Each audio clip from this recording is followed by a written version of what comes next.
Welcome to another of our Making Sense of Coronavirus videos.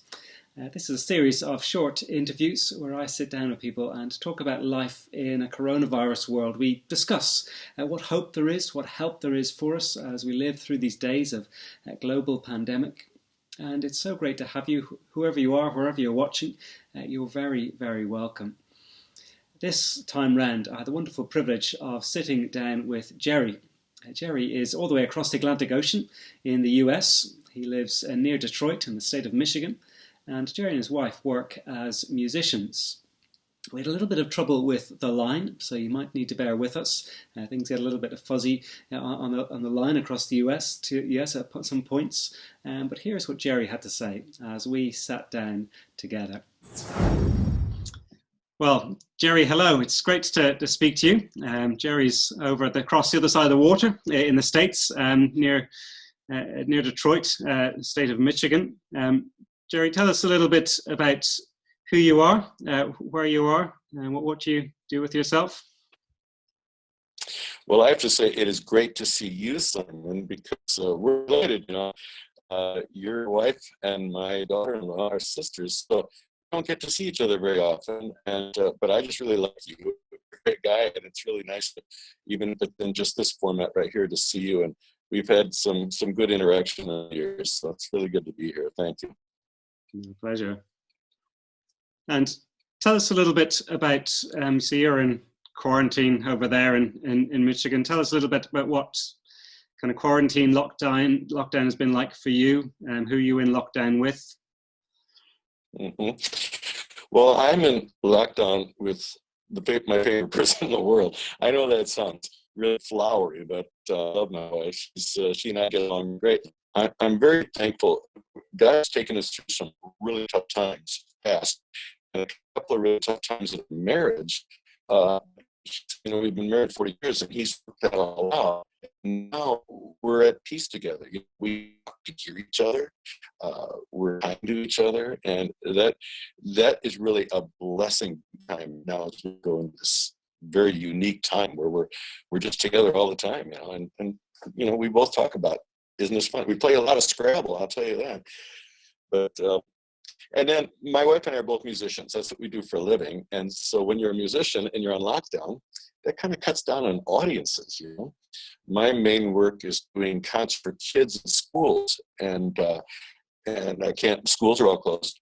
And then we play weddings and all kinds of gigs, and we've had no income since the lockdown started. But if you don't mind, Simon, I hear I'm talking too much here. I shouldn't be talking.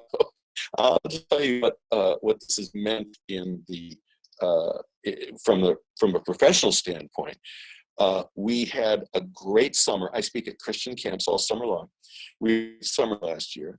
Then we had quite a good fall. We're freelance musicians, and then we had the best Christmas season of ever in our careers.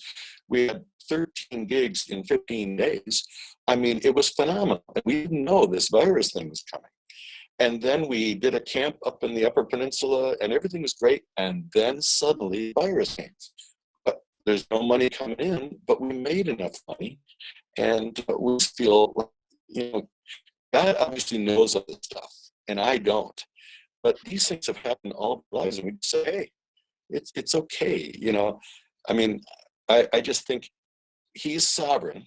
I'm not. I don't have to be God. I'd make a really crummy God. But He's a really good God, and He knows exactly what's going to happen. And I've learned that I can trust Him through this tough in our marriage that I referenced, and then lots of other things that I could do on a short time together like this, but things that He's come through on. And we say, Lord, thank you so much, because otherwise, where would we go? I think that there's a lot of Bible verses about this. Be strong and courageous. Do not be afraid, for the Lord your God is with you. He will never leave you or forsake you. That one comes to mind because I have a song that I do with kids like that. And he just says in Matthew, he says, I'm never going to leave you. And that's just a comfort to me. And sometimes things go really badly, but then He goes into the bad stuff with us. So it's a time of, I have to say, it's a time of great peace. And this is not just the right words at the right situation. This is what I really found. And Michaela feels the same way. So we're really thankful for that. Well, that's wonderful. We'll come back to that in a minute. Tell us a little bit, because over here in Ireland, we get maybe some of the snippets of the news from across the water in the States. It'd be good to hear kind of from you what the situation is like for you over there on the ground. So we kind of hear snippets like some of the death toll in New York, and so a bit of unrest over the restrictions.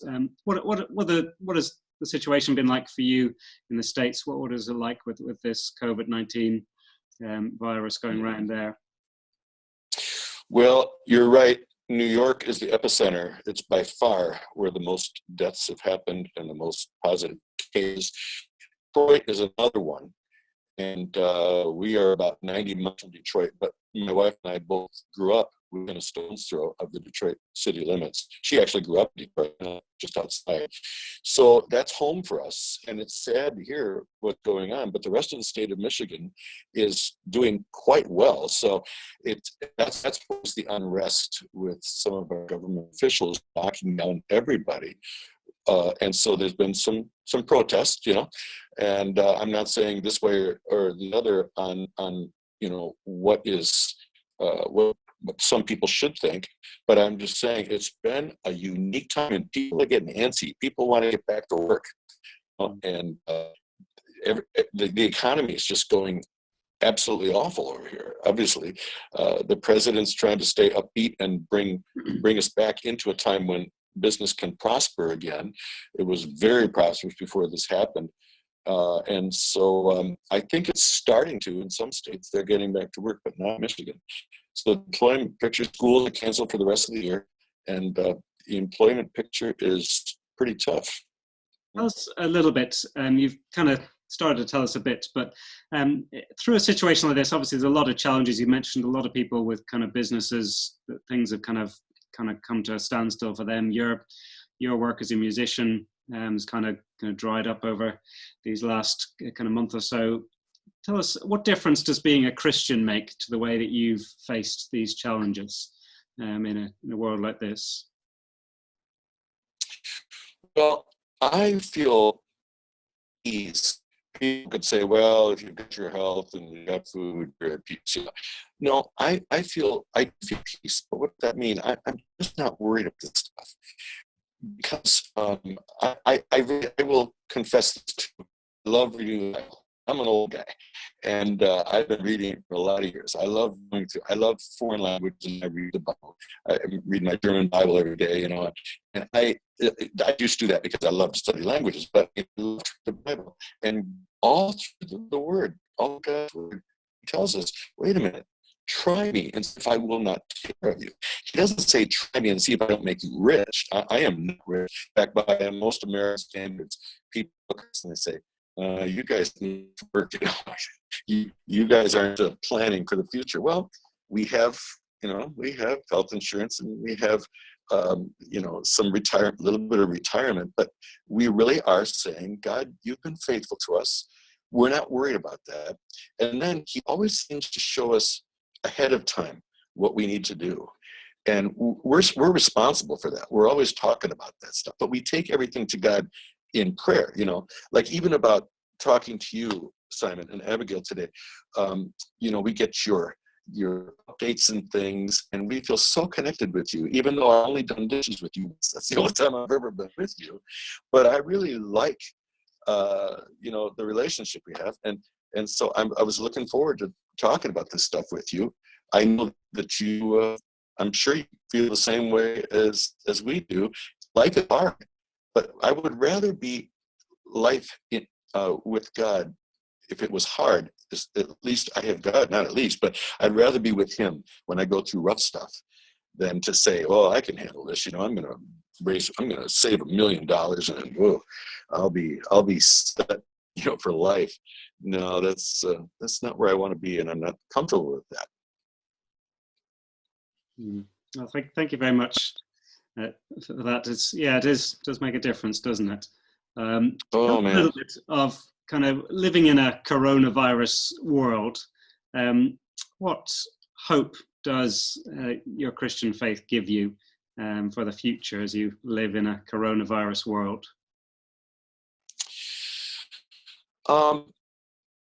We make certain choices as believers in Jesus. Some people would say it's a certain morality, but no, we try to take care of ourselves. We're healthy, we try to take care of ourselves. And then something happens, we have illnesses once in a while. Then we have prayer. We can go to the Lord and say, help, what should we do? And often he'll direct us through a friend or a prayer or whatever. So God directs us and guides us. And when we cry out, say, Lord, help. God knows our hearts. And when we say that to him, it's not just help like, somebody help. No, I'm saying, Lord, you said that you're sovereign and that you hear us. You said that we can talk to you about anything.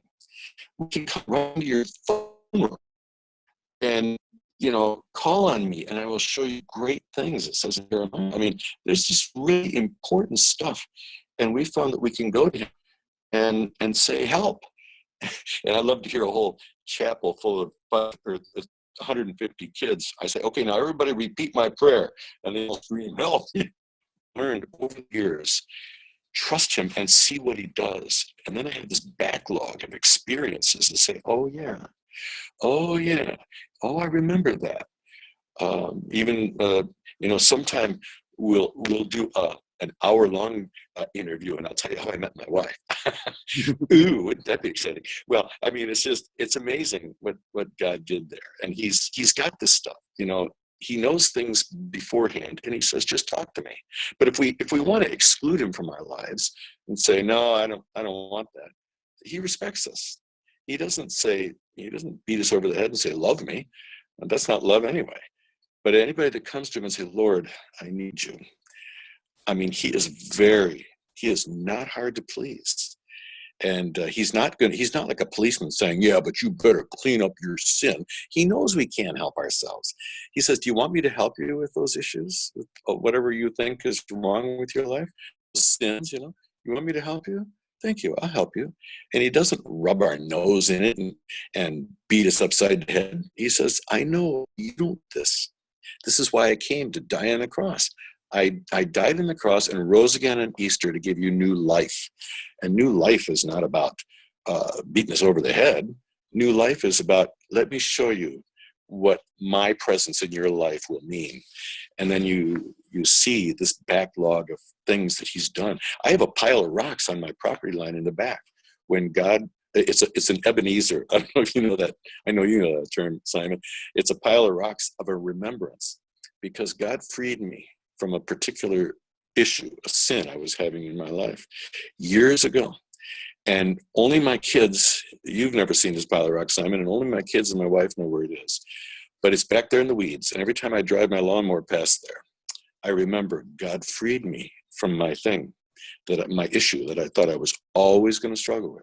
It's a great note to end on, isn't it? There's someone we can call to for help in the midst of any Absolutely. problem.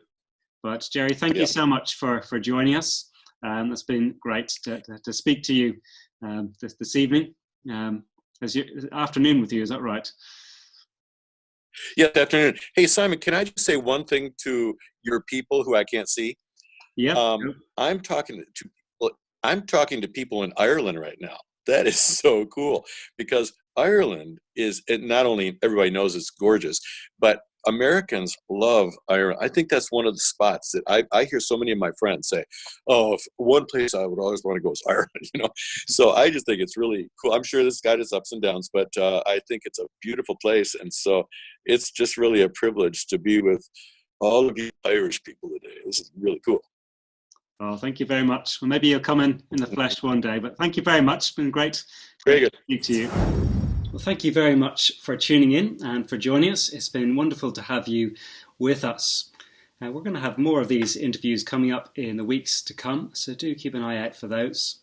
If you'd like to explore a little bit more or to speak to somebody, there's lots of resources on our website or the opportunity to get in touch. And you can do that simply by going to www.ccc.org.